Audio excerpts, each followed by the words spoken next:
Hey, how you doing? Welcome back to Vinny the Axe. Today we have a new gear acquisition in the studio. This is a Paul Reed Smith Paul's guitar.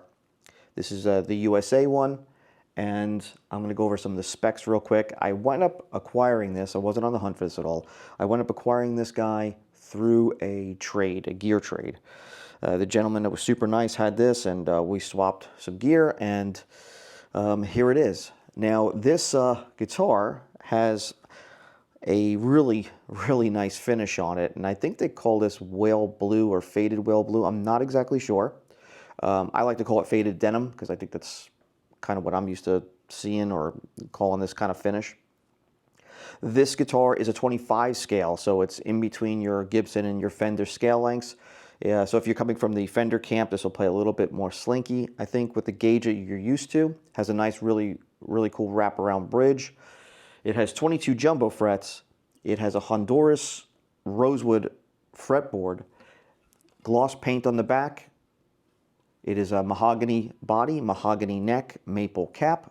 If you notice, it has a natural binding around the edge, which looks cool. I'm always a fan of that. It has an aluminum truss rod cover, which is like a brushed aluminum, which is nice. It doesn't attract attention. Nice overlay, rosewood overlay over the headstock. Locking tuners. Has really finished really well. Now, this specific guitar has a unique shaped humbuckers in it, and this is like a proprietary thing from PRS. I watched a couple of videos on it.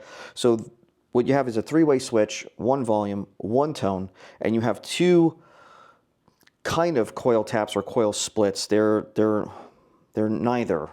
In their explanation, when these are engaged, it will completely separate one single coil from the other in the humbucker, giving you a more like natural single coil sound.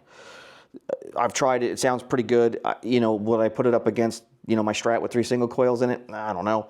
However, if you were in a band and you're playing top 40 stuff, or you're playing various different genres of music in a session at night, I would say this is kind of like a Swiss Army knife.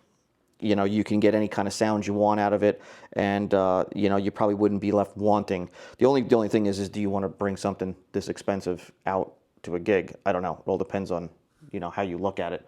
But I would say if you're in the studio and you want to just something that's going to be an all-around cool guitar to have in a studio, this could be a pretty good, axe to have.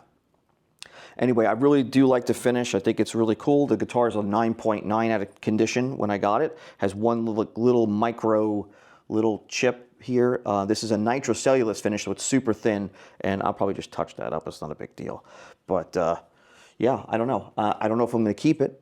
Leave your opinion down in the comments below. Is this something I think, should I hold on to it, or should I flip it and recoup some coin and move on to something else? I don't know, give me your thoughts. I did play a little bit of a metal style intro, which is a little different than the norm for me, so hopefully you enjoyed that in the beginning. I have to say the quality of this guitar is really good. The frets are all really nice and finished, all rounded off on the ends. It does have a bone nut. And I've owned a couple of USA Paul Reed Smiths in the past, and they were all really good. I've never had a problem with any of them. Everything looks finished. I don't really see any tool marks or anything. Like I said, the overlay in the headstock looks really good. It has their locking tuners, which are really nice. Just a, straight up simple guitar to pick up and play. I'm pretty impressed with the sound of the humbuckers too. They don't sound terrible. They sound actually quite good. So I don't know, this might be a keeper. We'll have to see.